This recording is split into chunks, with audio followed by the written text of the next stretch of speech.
everybody, this is DGK. This is going to be Infinite Magic Raid. Today I just want to talk a little bit about the epics that I personally think would be the top ones that I would want to build out of the most of them that I've come across. So let's just jump right into this and check out what we got here. Let me hit my dispatch. If you guys were wondering, I did hit my level 8. So first day after hitting level 9, we've made it to 1290 out of the 40k. So we got a little ways to go, but looks like we're gonna make probably about 1,500 a day, so not too long in there. Always don't forget your little things like this that you need to do every day. Okay, so let's go. Oh, no, wrong gallery here. All right, let's hop into the gallery. Let's check it out. So on the first list from the Dragon Tribe here, I do recommend Whim is not too bad. I don't think I'd go too far out on him. He does have this Consolidation 1, which reduces 20% of the benefit taken. Love shields. For every allies whose HP is below 24%, Whim grants him a shield of 20% max HP when he survives for 2 turns. So that's semi-conditional. He does have a very big shield on him though here. Grants a shield of 40% of Whim's max HP on all allies for 2 turns. We can get that to a 4-turn cooldown. It's a very big shield. So he is worth it if you don't have anyone better, I would say. Looking through the rest of these, I'm not in particularly excited about any of them. I don't have her yet, but looking through her skills, there's not much bleed, attack up, restores HP, defense down. Not really anything I'd go for there. Okay, let's flip over here. On this one, this is a decent tank. This Christian has a stun on his A1, a 20% max HP shield on his A2, 24% chance to shorten the cooldown by 1 turn when he's attacked by basic attacks or takes a skill damage. And then he has an AoE attack on top of that. He's alright for a tankish type guy. Not anybody else in here I'm really too excited about. Down here, he was one of the, I believe you get him through a type of collecting here, but he deals defensive damage. Well, I always love defensive damage, and he steals an attribute buff from the target, so that's pretty cool. He's got a defense down. This feebleness, always good. Increases damage received by 20% on the enemy. He gives a 6% max HP shield for every type of attribute buff he has. So it's a very interesting one, and you can get that up to, what are your 10%? And then he deals a stun, AoE stun, which is pretty good. So he's a decent one to build if you're looking for a good tank in the for the red category there. What is that? The red mark, yep. Okay, so beyond him, I'm not in particular impressed with any of the rest of them. Going down here, I don't really use any of these guys or see any of them very helpful. The only one you may come across are these yellow ones here, yellow marks, if you need them. In here we get a little better. I think this is one of the best in the game right here. Liz, absolutely 100% if you got her. Builder, probably one of my favorites. She does an HP burn on her A1. She has she does healing on her A2 with a resist debuff, so restores 80% of attack plus 6% of max hit power for allies and grants them resist debuffs for 1 turn. Then restores self HP by 3% of max HP for 1 debuff inflicted on an enemy. Then she restores HP by 10% of the max HP for all allies and cleanses 5 layers of DOT debuffs. Meanwhile, grants them a shield of 20% of her max HP for 2 turns. I love her. I think she's one of the best epics in the game. Alright, let's see. Who else we got in here? If you can find a use for this guy, he does the HP connection. So it takes damage equal to part of the damage taken by any target releasing HP connection. This effect cannot be resisted. That's a decent one. That's on all of his. So he's alright. I haven't found a use for him yet, but I'm sure there is, and I'm sure it's pretty good. When we go into here, I think it's called Kaido. He does restores self HP, shield grants himself immortal, increases all allies' healed effect and shield effect by 12% respectively when he survives. When multiple scale increases, attribute only the strongest one will take place. So he can basically buff up your buffs. He's got a stun and a stealth, so he's decent. I don't know, I'd put a lot into him. One of my second favorites right here, another healer for this buff cleanser and a healer, is Maya. Just amazing.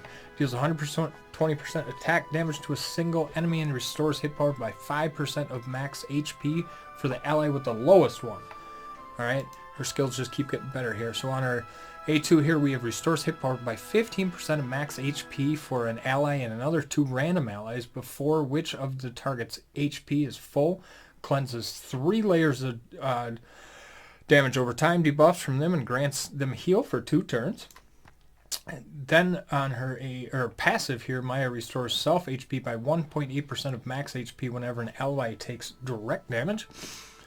Then now this one I love here. So Maya loses HP by 30% of the max HP and restores all allies' HP 3 times. Each time restoring 8% of their max HP. Then before the first regeneration, grants the target consolidation for 2 turns if the HP is full. Before the second restoration, grants them a shield by 15% of the max HP for 2 turns if their HP is full. Then before the third restoration, grants them resist debuffs for 1 turn if their HP is full. So basically you want her real fast, and if they have full HP, she's just going to start giving buffs to them, healing everyone. She is amazing. Maya's really good. She's in the blue class, or blue mark, I believe. So if you have her, she's definitely a epic that I would definitely put everything into. Alright, let's see who else we got in here. Fagin is interesting. He has a stun in his A1. He has a 20% max HP shield, then grants a shield by 30% of max HP for 2 turns instead for allies who do not have a shield. So if they don't already have one, he gives a little bit bigger one. That's pretty interesting. He increased 30% defense for each ally. And he has another stun on his A3 there. So he's okay.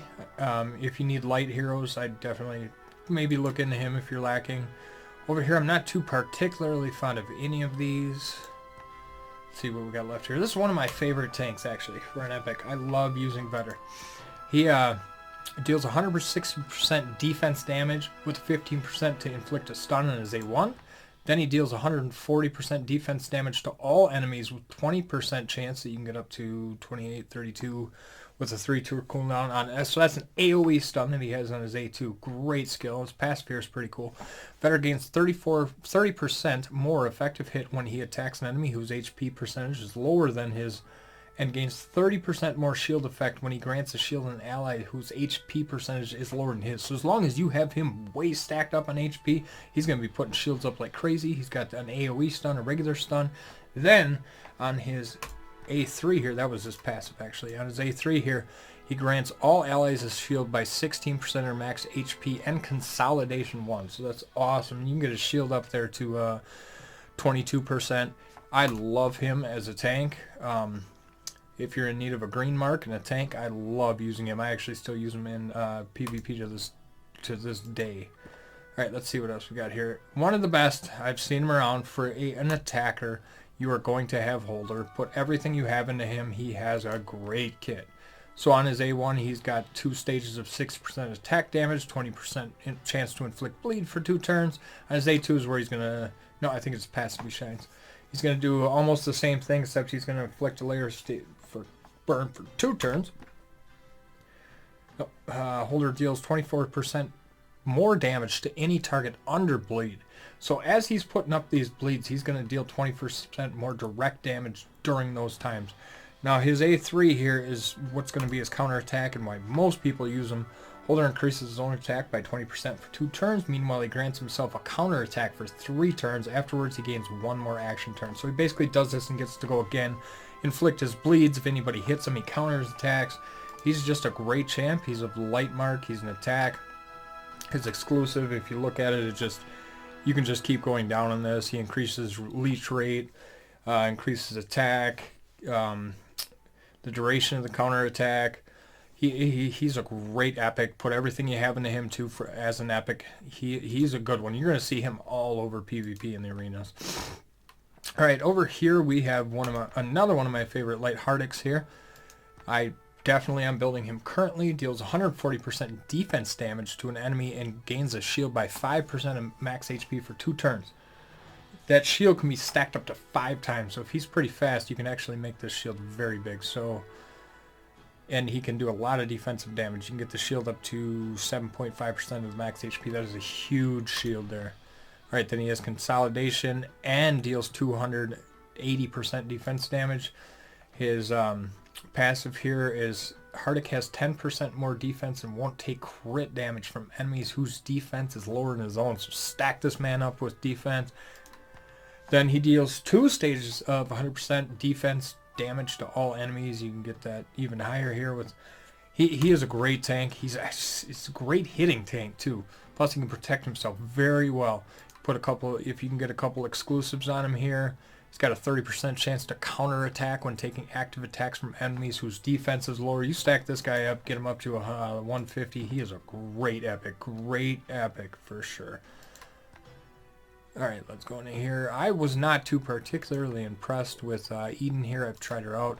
Not so great. Who's it that I was looking at? Vero seems to be super cool. I don't have one yet, but she has a silence on every skill she has. I hate silence. She is awesome.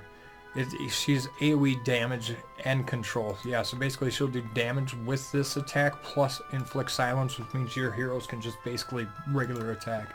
Just a great hero. Love having her. I love Sidora too, even though I don't have her. She does the inferior severe wound. She increases all allies' turn meters. Then she has this amethyst here, where she reduces part of the direct damage taken. So 40% less damage at the beginning of each wave. The effect disappears after she completes her turn. But meanwhile, reduce the attack of the enemy with the highest attack by 20% for 2 turns. Super cool passive there. Then she'll put the severe wound on her A3.